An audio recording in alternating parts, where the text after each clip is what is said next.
भजन संहिता 126 126 और उसका 5 वचन।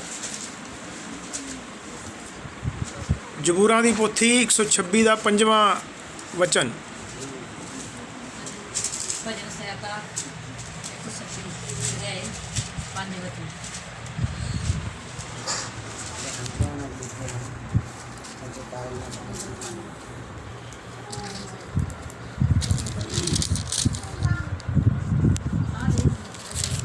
मिल गया जी। लिखा वचन में यहाँ पर, जो आंसू बहाते हुए बोते हैं वो जय जयकार करते हुए लौने पाएंगे। आंसू बहाते हुए बोते हैं। बेशक आप किसी भी परिस्थिति में हैं, पर आपने देखना यह है कि मैंने बीज बोया कैसे, हमने खेत की तैयारी करी कैसे है। वचन कहता है जो आंसू बहाते हुए, इसका मतलब किसी भी परिस्थिति में होकर, ऐसी उसकी परिस्थिति ना हो कि वो काम कर सके फिर भी वो करता है, तो क्या होता है, वो जय जयकार करते हुए लौने पाए, कटाई करने पाएगा फसल की। और मेरे मन में कुछ ऐसे ही ख्याल थे कि मैं क्या करूँगा, घर जाके कैसे कहूँगा, कैसे मैं शुरुआत करूँगा। फिर मैं घर पे गया, रात में बैठा और 2-2.25 घंटे में आंसू बहा बहा के प्रार्थना किया पूरे पिंड के लिए। जैसे हम और देखें तो क्या बोलते उसको, यूहन्ना 11:35 में जो है ऐसा कुछ लिखा हुआ है कि यीशु मसीह रोया लाजर के लिए। वहाँ पे 11:35 में एक ही 2 ही शब्द का 3 शब्द का वचन है, वो 35 वचन। यीशु मसीह रोया, रोया, वो दर्द था उसका। किसके प्रति? लाजर के प्रति प्रेम करता था। आपको भी हमको भी ऐसा दर्द होना चाहिए, हम जिससे प्रेम करते उसके लिए रोए, आंसू बहाएं उनके लिए और बोएं, तो हमें कटाई करने को मिलेगा। फिर जब आगे पढ़ते हैं 6वां वचन, चाहे बीज बोने वाला बीज लेकर रोता हुआ चला जाए, परंतु फिर वह पूलियां लिए हुए जय जयकार करता हुआ निश्चय लौट आएगा। हालेलुया। आंसू बहाते हुए चला जाए।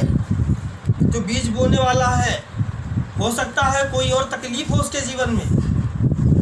आप साधारण सी खेती का उपमा ले लीजिए। खेती का उपमा देकर बताया गया है यहाँ पर वचन को, कि आपके घर में कुछ भी नहीं है, कैसे भी करके जुताई करी, या फिर हल बैल भी नहीं है, ट्रैक्टर भी नहीं है, और आपने हाथ से उसकी खुदाई करी, जुताई करी, बराबर किया, मिट्टी किया, मतलब काफ़ी मेहनत की उसके लिए।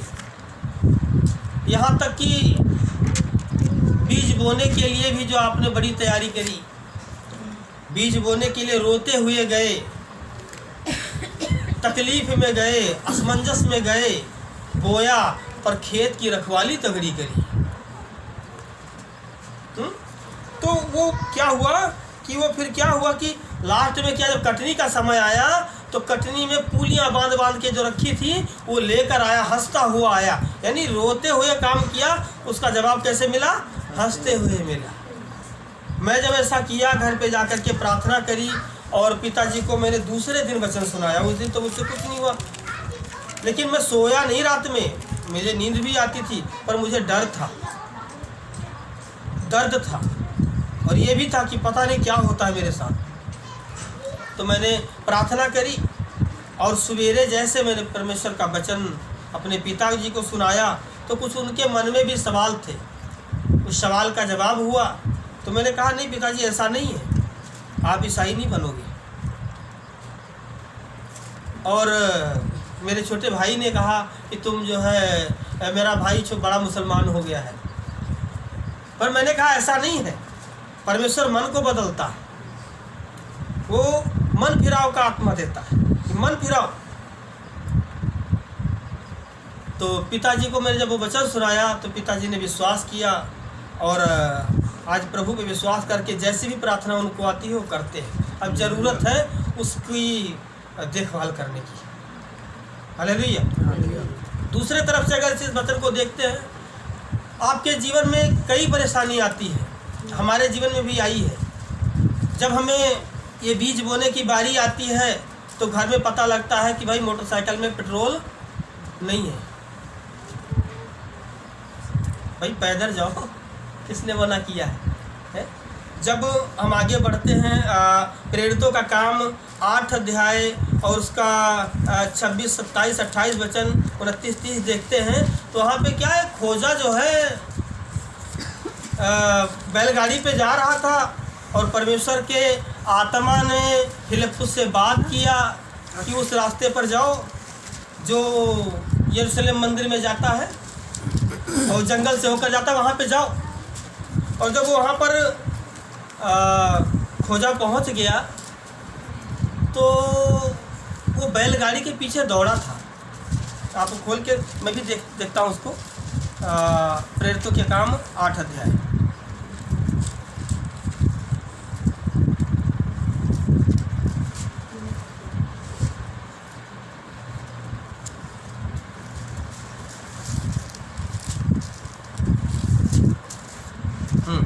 तो यहाँ पे क्या हुआ कि खोजा दौड़ा उसके पीछे, ओ सॉरी फिलिप्पुस पीछे दौड़ा। क्या पैदल गया ना कि वो कोई वहाँ पे सवारी तो लिए नहीं था, वो पैदल उसके पीछे दौड़ा, रथ के पीछे दौड़ा और दौड़ करके गया और उसके बगल बगल दौड़ता हुआ भाग रहा था, रथ आगे चल रहा था है। और फिर वो पूछता है, उस पर बैठ के नहीं पूछा था कि जिसका किताब तू पढ़ रहा है उसे जानता है, समझता है, ऐसा नहीं पूछा था, दौड़ते हुए पूछा था। आज हमारे जीवन में जब कभी ऐसी तकलीफ आती है, आज हमारे जीवन में जब कभी ऐसी तकलीफ आती है कि हमारे पास पेट्रोल नहीं होता है, नहीं जाएंगे, जो मर्जी हो जाए, पेट्रोल आएगा तब जाएंगे हम, प्रभु उसको भी मुहैया करा देता है। कईयों के जीवन में गवाही होगी ऐसी, पेट्रोल नहीं था फिर भी पहुंच गए। मेरे जीवन में तो खुद की है। तो जब पेट्रोल भी जो मुहैया हो जाएगा आपके जीवन में, फिर भी मन में सोच रहेगा कि जाएं या ना जाएं, कल जाते हैं। फिर क्या होता है, वो आंसू बहा के बोना नहीं कहते, वो ऐसी परिस्थिति में बोना कहते हैं, उसको नहीं कहते आंसू बहा के बोया गया। यहाँ पे जो है फिलिप्पुस उसके रथ के साथ साथ दौड़ रहा था और फिर पूछ रहा था कि जो किताब तू पढ़ रहा है इसे तू समझता भी है। आज बहुत से लोग हैं जो प्रभु को नहीं जानते हैं, जो किताब पढ़ रहे हैं, नहीं समझ रहे हैं, खोजा की तरह उनको भी समझ नहीं आ रहा है। उनके जीवन में ज़रूरत है हमें जाने की, पर हम वहाँ नहीं जाते। वहाँ जाते हैं जहाँ पर हमें आदर मिलता है, हमें सम्मान मिलता है, हम वहाँ पर जाते हैं। और जिनका मतलब कह दो संसार में एक चेहरा अच्छा दिख रहा है, अच्छा फेस है उनका और बनी चनी है उनके संसार सबसे गांव में, पिंड में, तो उनके यहाँ जाते, किसी गरीब के घर नहीं जाएंगे। कहने का मतलब मेरे ये है, हम क्या देखते हैं, चेहरा देखते हैं। लेकिन जब हम पहला शमूएल 16 अध्याय और उसका 7 वचन पढ़ते हैं तो वहाँ पर राजा बनाने की बात होती है। कोई बात नहीं, ऐसे सुन लो आप। वहाँ पे राजा बनाने की बात होती है कि राजा बनाना है। शमूएल जो है नबी था, उसने कईयों को देखा, कई और उसके भाई आए दाऊद के, हैं कई आए, कोई सीना चौड़ा, अच्छे खासे काठी लंबे चौड़े, तो वो सोचता था शायद इनके लिए होगा, क्योंकि वो संसार से देखता था, उसकी आंखें संसार की थीं। पर जब हम पढ़ते हैं पहला शमूएल 16 अध्याय उसका 7 वचन, तो वहाँ पे लिखा, परंतु यहोवा ने शमूएल से कहा, ना तो उसके रूप पर दृष्टि कर और ना उसके कद की ऊंचाई पर, मैंने उसे अयोग्य जाना है। परमेश्वर इस चीज़ को अयोग्य जानता है, कद को भी, ऊंचाई को भी, या संसार में उनकी बड़ी चढ़ी होने को भी, उसको अयोग्य जानता। संसार में जो मर्जी आपकी पोजीशन हो, आप बेशक भी किसी पोस्ट पे बैठे हो, लेकिन परमेश्वर उस पोस्ट को अयोग्य समझता है, वो उसके योग्य है ही नहीं। क्योंकि यहोवा का देखना मनुष्य का सा नहीं है। मनुष्य तो बाहर का रूप देखता है, परंतु यहोवा की दृष्टि मन पर होती है। हालेलुया। परमेश्वर की दृष्टि कहाँ पर है? मन पे है। मन कैसा है वो मन पे देखो, ध्यान दो। आप संसार पे ध्यान मत दो, उसके ऊंची पोस्ट पर ध्यान मत दो। अगर उसने कबूल किया है प्रभु यीशु मसीह को, तो उस जो वचन, जो बीज आपने बोया है, उसकी रखवाली पे ध्यान दो। उसके चेहरे पे ध्यान मत दो, उसके मन पे ध्यान दो कि इसने कैसे सुना, कैसे कबूल किया।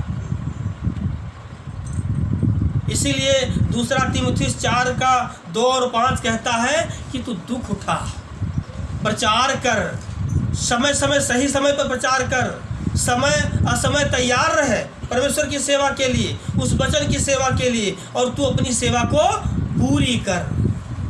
हालेलुया। जो तुम्हें सेवा मिली है, हमें सेवा मिली, मालिक ने जो मुझे सौंपा है, उसको हमें पूरा करना है। किसी भी परिस्थिति में रहें, आंसू बहाते हुए बोएं, लेकिन जब कटने की बारी आएगी तो आपके हाथ में जरूर फूलियां होंगी। ऐसा हो ही नहीं सकता कि आपके हाथ में वो फल ना मिले आपको। Hallelujah, hallelujah. परमेश्वर आप सबको इस वचन के राही आशीष दे, और परमेश्वर आपके सबके जीवन में इस वचन के राही कल्याण करे। आप सबको अपनी सेवा के लिए लगाए, जैसा दूसरा तीमुथियुस 4 का 2 और 5 कहता है, तू अपनी सेवा को पूरी कर, तो परमेश्वर आप सबसे अपनी सेवा को पूरी कराए। हालेलुया, हालेलुया, यीशु का धन्यवाद। आज प्रार्थना करिए।